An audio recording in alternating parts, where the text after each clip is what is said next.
Financial markets పై పట్టు సాధించాలనుకునే వాళ్ళు Revanth conduct చేసే వెబినార్ కోసం ఈ నెంబర్ కి కాల్ చేయండి. నమస్తే, వెల్కమ్ టు సుమన్ టీవీ. నేను విష్ణు. ప్రస్తుత పాటు సర్టిఫైడ్ ఫైనాన్షియల్ ప్లానర్ మాధవిరెడ్డి గారు ఉన్నారు. వారితో మాట్లాడదాం. నమస్తే మాధవిరెడ్డి గారు. నమస్తే అండి. మాధవిరెడ్డి గారు, మార్కెట్లంతా కూడా చాలా గ్రీన్గా అలా స్మూత్గా ముందుకెళ్తున్నాయి. అందరి పోర్ట్ఫోలియోలు పచ్చగా కలకలాడుతున్నాయి. కాబట్టి అంటే ఈ టైంలో చాలామంది రెండు రకాలుగా ఆలోచిస్తున్నారు. మార్కెట్లు మంచి ఆల్ టైమ్ హైలో వెళ్తున్నాయి, స్మూత్గా వెళ్తున్నాయి కాబట్టి ఇన్వెస్ట్మెంట్స్ మొదలు పెట్టేద్దామా, లేదంటే ఈ హడావిడిలో ఈ సందడిలో ఏదన్నా మార్కెట్ క్రాష్ వచ్చే అవకాశం ఉందా ఏంటంటూ అంటే రెండు కేటగిరీ ఆఫ్ పీపుల్ రెండు విధాలుగా ఆలోచిస్తున్నారు. కాబట్టి ఏంటి ఈ టైంలో ఎటువంటి డెసిషన్ మేకింగ్ ఉండాలి అంటారు?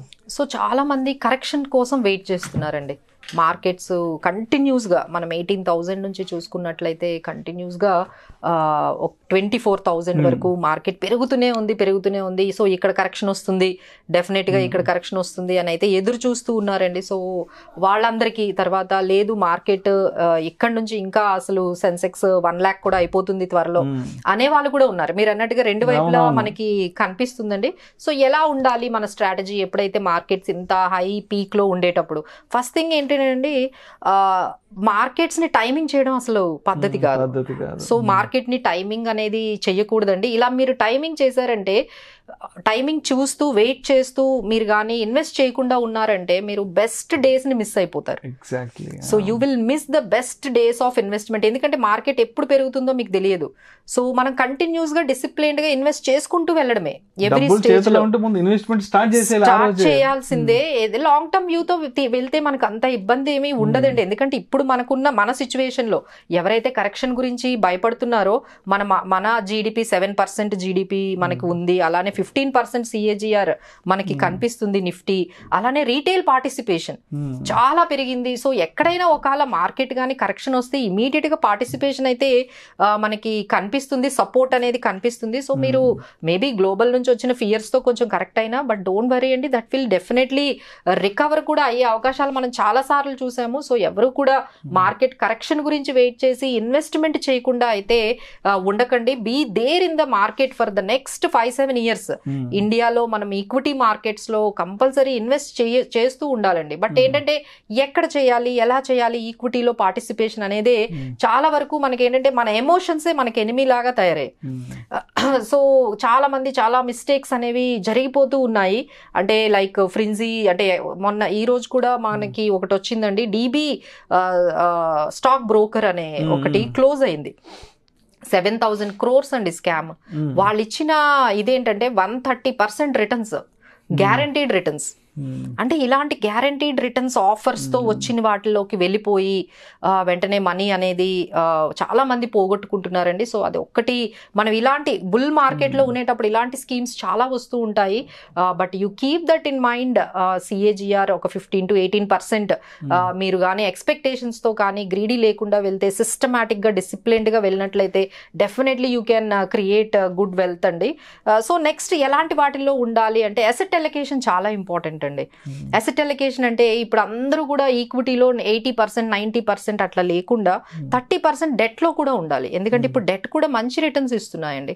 9% మనకి 10% రిటర్న్స్ ఇచ్చిన డెట్ ప్రోడక్ట్స్ చాలా మార్కెట్ లో ఉన్నాయి. సో మన పోర్ట్ఫోలియోలో డెట్ పోర్షన్ ఎంత ఉంది అనేది చెక్ చేసుకోవాలి. ఈక్విటీ పోర్షన్, అలానే గోల్డ్ కూడా మర్చిపోకూడదండి. గోల్డ్ లో కూడా మనం అట్లీస్ట్ ఒక 10% గోల్డ్ లో కూడా మన ఇన్వెస్ట్మెంట్స్ వెళ్ళేటట్టుగా చూసుకోవాలి. సో ఈ అసెట్ అలొకేషన్ అనేది ఎంత పర్ఫెక్ట్ గా చేస్తున్నాం అనేది ఒకసారి చెక్ చేసుకుంటూ వెళ్ళాలండి. ఆ తర్వాత డైవర్సిఫికేషన్ చేస్తున్నారు కానీ ఓవర్ డైవర్సిఫికేషన్ అయిపోతుంది. చాలా స్టాక్స్ కొనేయడం. ఇప్పుడు మా దగ్గర ఒక క్లయింట్ ఉన్నారంటే 70 స్టాక్లు ఉంటున్నాయి ఆయన అకౌంట్ లో, డిమాట్ లో. కనిపిస్తుంది అంటే ఎవరు అంటే యూట్యూబ్ లో ఏదైతే చూస్తారో ఇన్పుట్ తీసుకుంటారు, ఆ ఇన్పుట్ తీసుకోవడం. విష్ణు గారు ఏదో చెప్పారు ఈ స్టాక్ గురించి, లేకపోతే ఏదో అనలిస్ట్ ఈ స్టాక్ గురించి చెప్పారు అనగానే వెంటనే ఆ స్టాక్ ని బై చేయడం. బట్ వాళ్ళకి ఎగ్జిట్ అనేది తెలియట్లేదు, ఎగ్జిట్ తెలియట్లేదండి, వాళ్ళు ఎప్పుడు బయటకు రావాలో. సో నేను కొన్ని పోర్ట్ఫోలియోస్ చూసానండి, ఇంత ర్యాలీలో కూడా అసలు పెరగలేని పోర్ట్ఫోలియోస్ చాలా ఉన్నాయి. So they are missing the opportunity. Exactly. So golden opportunity miss అయిపోతున్నారు. సో ఇలాంటి మిస్టేక్స్ అవి లేకుండా మీరు ఎవరినైనా ఫైనాన్షియల్ ప్లానర్ దగ్గరికి వెళ్ళి మీకు కావాల్సిన స్టాక్స్ మీకు ఏవి సూటబుల్ అవుతాయో మీ రిస్క్ ప్రొఫైల్ బట్టి మీరు యాడ్ చేసుకుంటే బాగుంటుందండి. Instead of doing the mistakes and learning, మీకు ఈ ఆపర్చునిటీ మిస్ అయిపోతుంది. మీరున్న ఈ లెర్నింగ్ లో ఉంటుండిపోతున్నారు, బట్ మీకు కావాల్సిన వెల్త్ క్రియేషన్ అనేది మీరు మిస్ అయిపోతున్నారండి. So that is one thing. And another thing ఏంటంటే లైక్ డిసిప్లైన్డ్ గా ఉండాలండి. డిసిప్లైన్డ్ అనేది చాలా మనం అనుకున్నట్టుగా కంటిన్యూస్ గా మార్కెట్ లో ఇన్వెస్ట్ చేస్తూ వెళ్తున్నట్లయితే డెఫినెట్లీ కరెక్షన్స్ అయితే వస్తాయండి.